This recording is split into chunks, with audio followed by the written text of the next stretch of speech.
good afternoon, good morning, good evening, wherever you might be. This is VIP Boxing's Bell to Bell podcast. We're on about episode, 190. We're closing in on 200 anyway. Leave us a review if you're watching on iTunes, Spotify, YouTube. You're even following the clips on Twitter that our producer Darren puts up. Just say something. We don't care. Special guest this week. I think it's his second appearance, and he wasn't a champion then, so now we're just going to call him champ. British and Commonwealth Featherweight champion, Zak Miller. How are you, Zak? Yeah, I'm all right. It's my debut tonight on here. I've not been on before. No, you've been on before. I thought you'd been on before. I haven't. John, he's been on before. Oh, John, I'm telling you now, I haven't. They teach you good defence in that gym, Zak. You've had too many punches. It's my debut tonight, I promise. I'm not having that, mate. I'm not having that, John. We were talking this on our group today because Darren, our producer, said, "Oh, have you, has Zak been on before?" I said, "I'm sure he's been on once before." And John said, John said he's been on once. And I said, definitely he's been on once. But there you go. You should know. You haven't banged your heads together, you two. I definitely haven't. Hey, we're not even taking the shots in the ring. Never am I.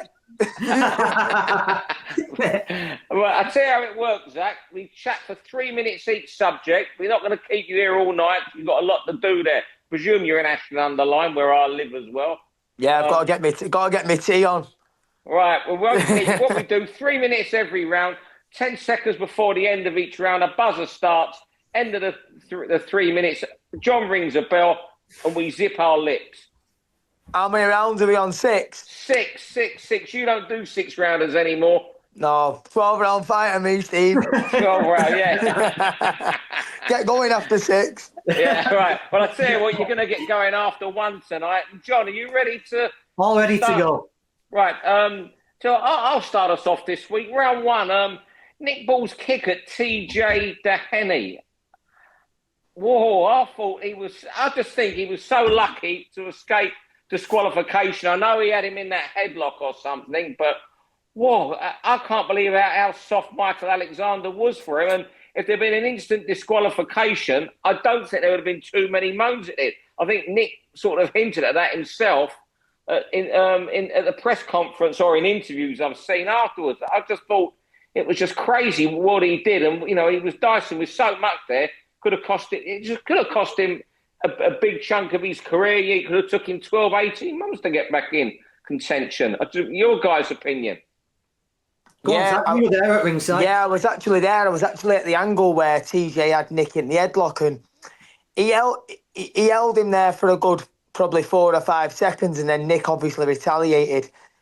When TJ went down, I thought he's going to make a meal of this. I thought he's going to stay down, get him disqualified, and I really did think that's what the old dog were going to do, because I wouldn't have blamed him really in his situation. He might have got a rematch out of it or whatever and got another payday. But yeah, Nick got off lightly with that. But he's a fiery character, isn't he? And he reacted to what TJ were doing. He's been on the wind-up, on the weigh-in and all that. You see Nick react at the weigh-in. But I just wish he'd have left it out just in case, because like you say, it could have cost him a big, massive fight next.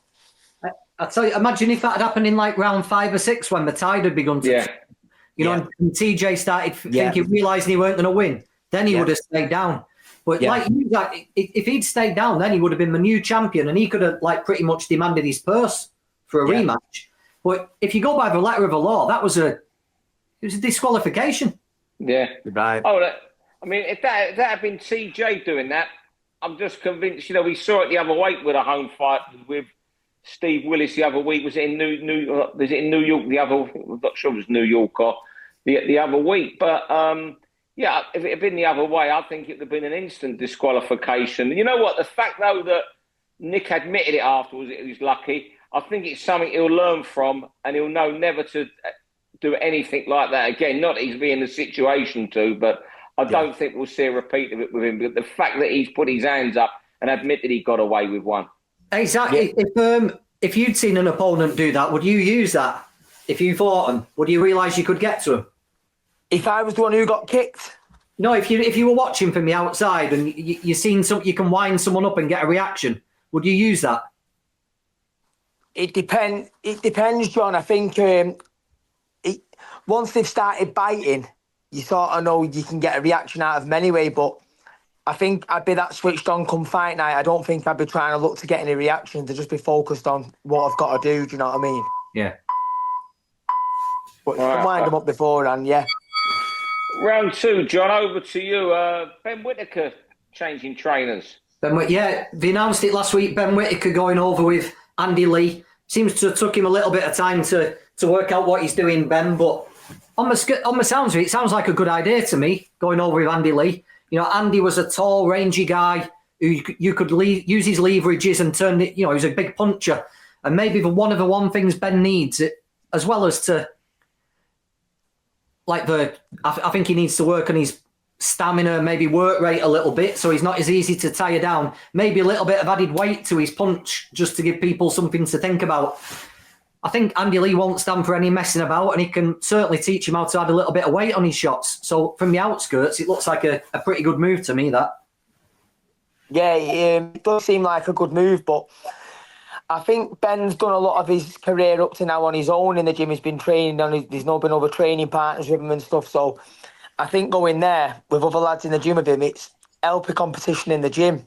So he's not the golden boy. He's not this. He's not that. He's going to have to compete for his sort of place in the gym as well, which is good. I just hope he can take on board what Andy's got to say and what he's got to give him. You know, I hope he's got a big ego. I hope he can drop his guard a bit and take on board Andy's advice.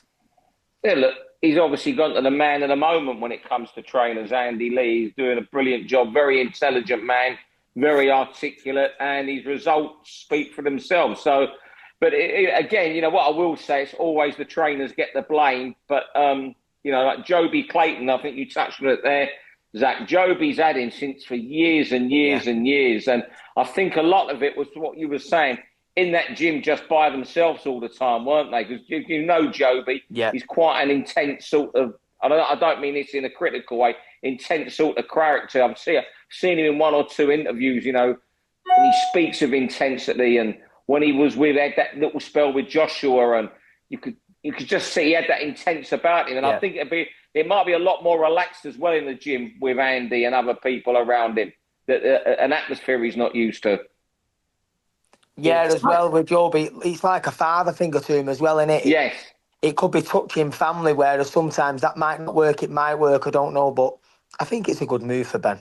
Yeah, style-wise as well, it'll work because they're similar builds, aren't they? And Andy was that long and languid, obviously not as flashy Andy wasn't a showboater, was he? But just physically, it looks like it might be a good sort of move.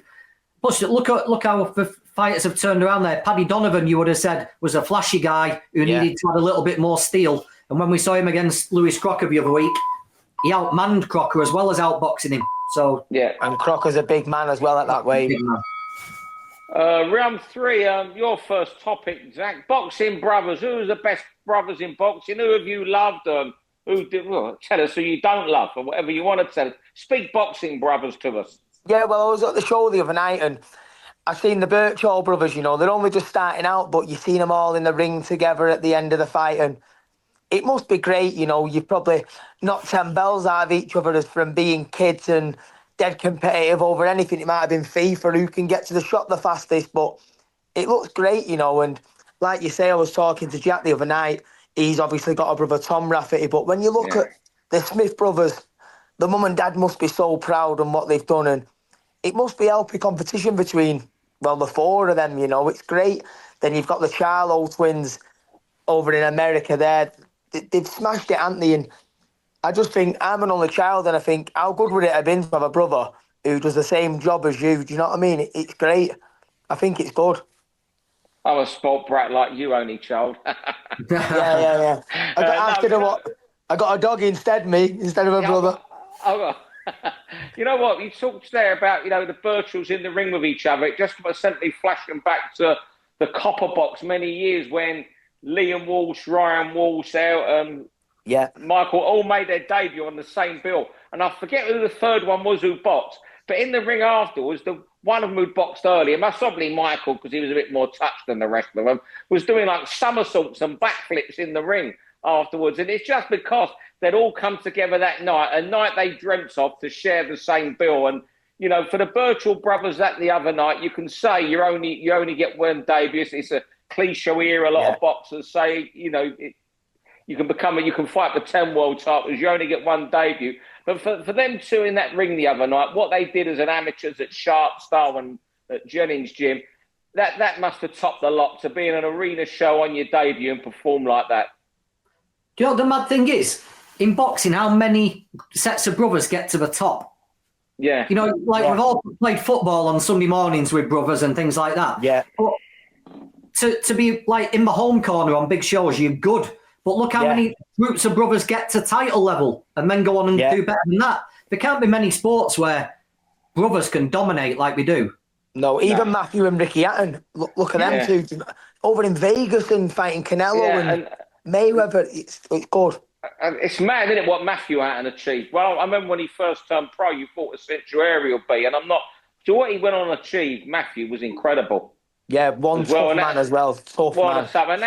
And he would have been driven by seeing what his brother was doing and achieving. That would have driven him on. Yeah, it's good. It's good competition between the brothers, and it's really good. Round 4, and I think I want to get Zak's opinion on this more than anything. I said the last few weeks I've seen creeping in again. Press conferences, weigh-ins, and I get hype's a big thing. You've got to have your face-offs. There's a lot. Some fighters, they hate the confrontation. I remember Terry Flanagan used to hate the face-to-faces. To him, that was conflict straight away, and he hated every moment of it. But I think we're seeing too much of these guys. I think you might have done it before, with their heads rubbing together and that sort of thing at weigh-ins now. And I think it's only a way it's going. There's so many of them. Someone's going to get cut one soon, and we're going to lose a big10 over it. And I think the promoters have got to get a grip of it. There was one where Nissa Sauerland the other week let go on fast, 10, 15 seconds too long. And I do get you guys, the competition you're in, you've been making weight, and you just want to, when you weighed in, you're ready to destroy anybody. I just think it's getting a little bit out of hand, and we're going to lose a fight soon. Yeah, I think some fighters do take it a bit too far. I don't know whether it's a lot of people now, they're obsessed by social media and what's going to go viral and stuff. They've probably got it in their head. If I headbutt him in or I push him, it's going to go viral on the internet, that. But I'm pretty good with my mouth.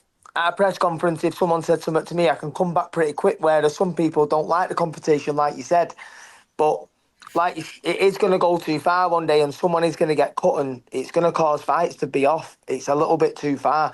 I think promoters know who's going to do what and if it's going to boil over and stuff. So I think sometimes it's just best to just keep them apart. Zach, can you tell instant when you come face to face? Can you tell if someone's about it the very second you lock eyes, or does it build up the longer it goes? Nah, I can tell if someone wants.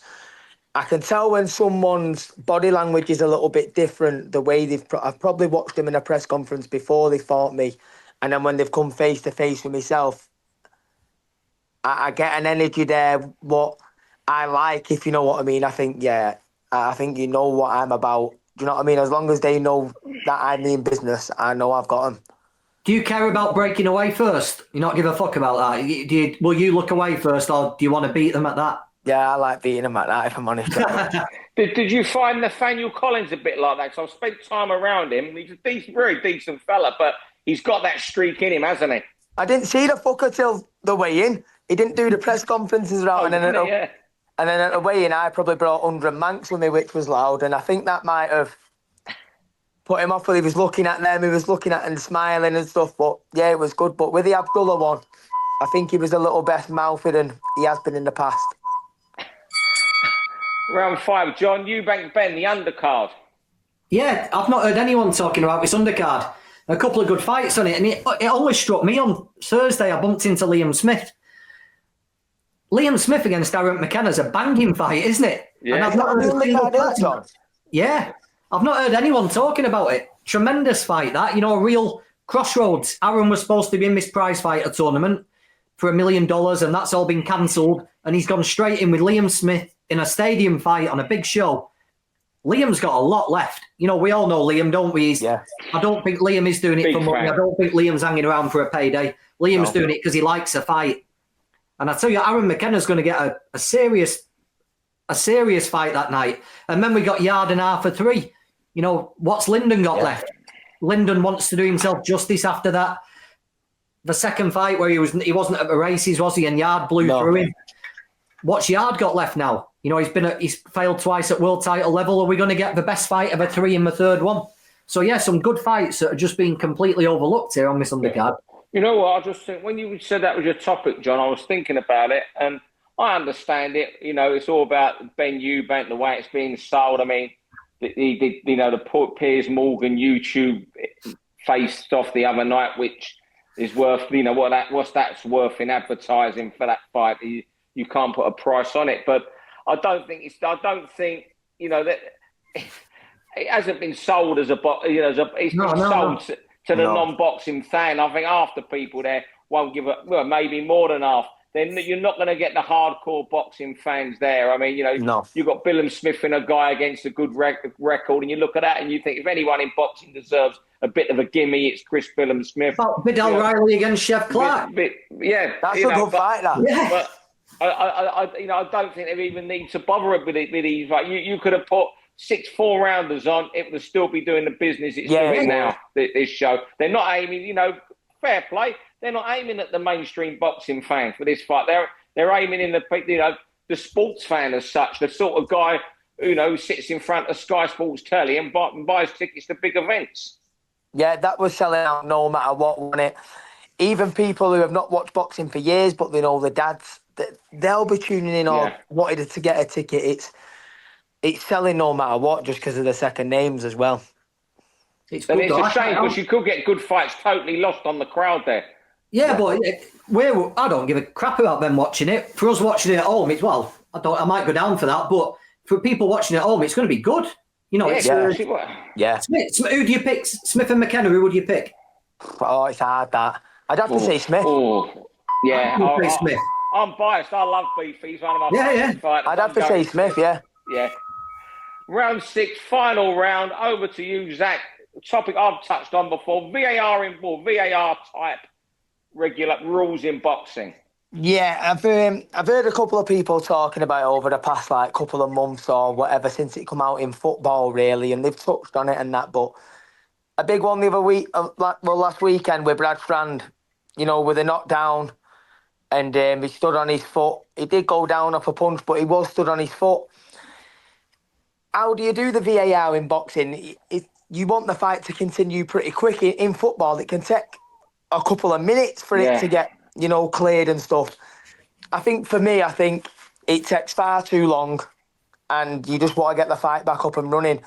And I don't think you could do anything at the end of the fight to knock points back off because I think what happens in the fight can change the course of the fight. So I don't think it works in boxing personally. I mean, I think it would be great if we could have some sort of quick fight. It'd be great. But they're going to have to do it almost like cricket does it. Yeah, instant. Instant of cricket. You know, Sky will show you once. They'll say, I think that's out. The umpire might have another look at another angle just to make sure with run-outs and stuff. And it happens in an instant in cricket. Can that happen in boxing in an instant? It's unlikely. If you have a minute at the end of each round to decide on what something will happen in that round, it's just going to be impossible. Yeah, it's got to happen straight away. Yeah, it has. Imagine someone does get put over and it goes to VAR and it is a knockdown. We get 30 seconds to recover. Yeah. So like you said, Zach, what happens in the fight changes the fight. Yeah, it changes the fight. You could have got knocked. Yeah, you can't. No. I'd love it if we could find a way to do it because there are mistakes and it costs people dearly, you know. And Brad Strand, he can come back again, but it's still another, like I say, it's still another 12 months, 18 months to get back into that sort of level again. Yeah. You know, and it's a short boxing career. You've got a 10-year boxing career. You've lost 18 months. You're 18 months rebuilding over one decision that someone's got wrong. It's heartbreaking, isn't it? Brad might have been getting ready for a European title and instead he might come back in an 8-rounder down an undercard. Well, that's what he'll do. Heartbreaker, isn't it? He'll come back in an 8-rounder, or when Frank Warren goes to Liverpool in the summer, he'll most likely be a 6-rounder off TV on YouTube just to get back.